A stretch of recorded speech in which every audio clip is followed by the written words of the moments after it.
जो आदिवासी समुदाय की जो सीटें हैं उस पर सबकी निगाहें, कांग्रेस की भी हैं, भाजपा की हैं, तो आप उस वोट बैंक को किस तरह से देखते हैं? अभी बीजेपी सरकार चाहे केंद्र की हो चाहे मध्य प्रदेश की हो, अभी आदिवासियों को प्रलोभन दे रहे हैं, आदिवासियों के बीच में जा रहे हैं। इतने 3-4 साल 5-7 साल तक गए ही नहीं, पर अब जैसे चुनाव साल 6 मतलब 1 साल बचा है, अब उस दौरान वो जगह जगह जाके आदिवासियों को प्रलोभन दे रहे हैं, उनको बता रहे हैं, उनके साथ खा रहे हैं, बैठ रहे हैं।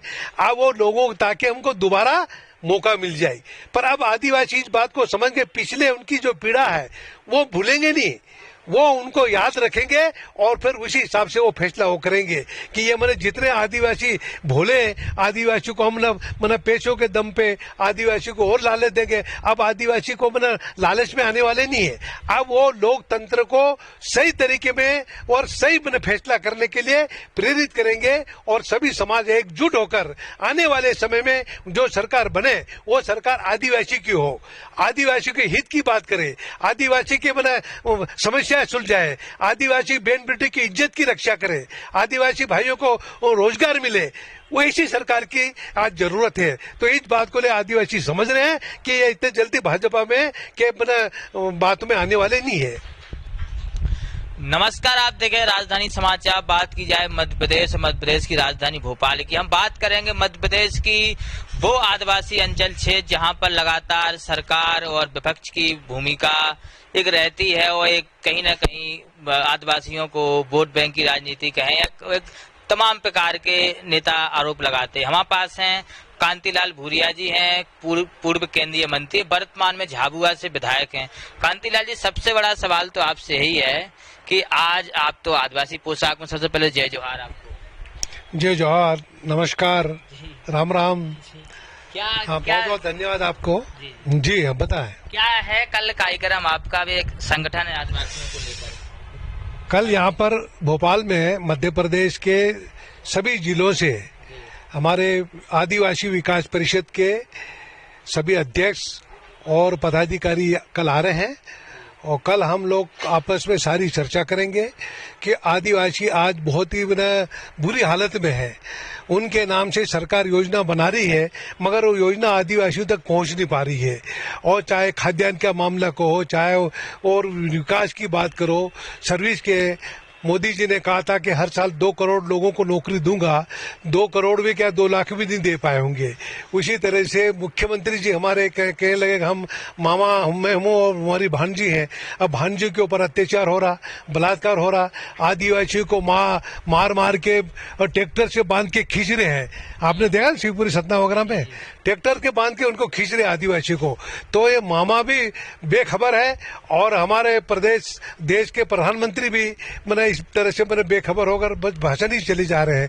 आदिवासी की बहुत बुरी हालत है। इस बात को लेकर हम लोग कल आदिवासी प्रदेश के सभी आदिवासी के जो नेता लोग आ रहे हैं और उनसे सारी बात करेंगे और आदिवासी की योजना आदिवासी तक सरकार पहुंचाए, नहीं तो हमको कमर कस के वहां पर सरकार से, प्रशासन से मुकाबला करना पड़ेगा, तब जाके आदिवासियों को हक मिल पाएगा। इस बात को लेके हम सभी जिले के हमारे कर्ता धर्ता भाई, हमारे आदिवासी समाज के लोग आ रहे हैं और यहाँ पर हम इसी हमारे निवास पर ही कार्यक्रम रखा है और वह सबको बात सुनेंगे और वहां पर सुन के फिर हम मांग पत्र हम बनाएंगे और महामहिम राज्यपाल को हम लोग बाद में देने चाहेंगे कि ये हमारे लोगों की समस्या है, सरकार को कहें, सरकार को दिशा दें, नहीं तो सरकार कागज के ऊपर योजना चला रही है और आदिवासी आज हमारे दर दर भटक रहे हैं। आप देखें कि आज प्रदेश में मजदूरी नहीं है, सारे गुजरात जा रहे हैं, राजस्थान जा रहे हैं और यहाँ पर रोजगार नहीं है। तो रोजगार कम से कम मिले, नौजवानों को नौकरी मिले।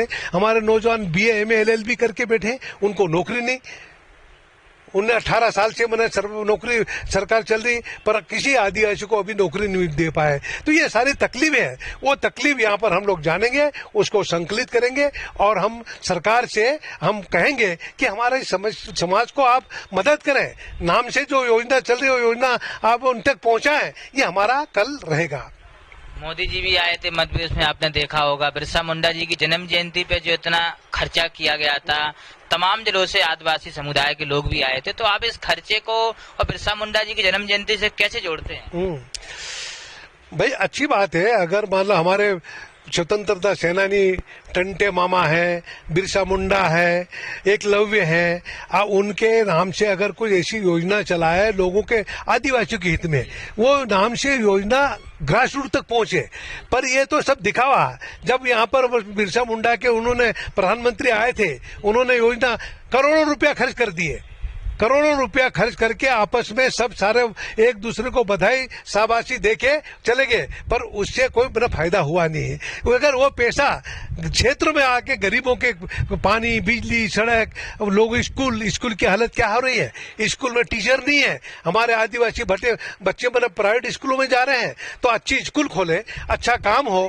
छात्रावास में मना बिल्कुल लावारिश हो रही है, वहां पर मना एक अनाथालय जैसा और छात्रावासों हालत हो रही है। तो ये सब बना उनको करना चाहिए, तब जाके आदिवासी शुभचिंतक माने जाएंगे। तो इसलिए मेरी सरकार से और प्रदेश के मुख्यमंत्री से मेरा अनुरोध है कि आप इस लाइन में काम करें, तब लोगों को उसकी बेनिफिट मिलेगी, तब जाके लाभ होगा। नहीं तो ये दिखावा को करने की कोई मतलब नहीं है। जो 2023 का चुनाव है, फिर आने वाला लोकसभा चुनाव है। अब लोकसभा चुनाव, विधानसभा चुनाव में जो आदिवासी समुदाय की जो सीटें हैं उस पर सबकी निगाहें, कांग्रेस की भी हैं, भाजपा की हैं, तो आप उस वोट बैंक को किस तरह से देखते हैं?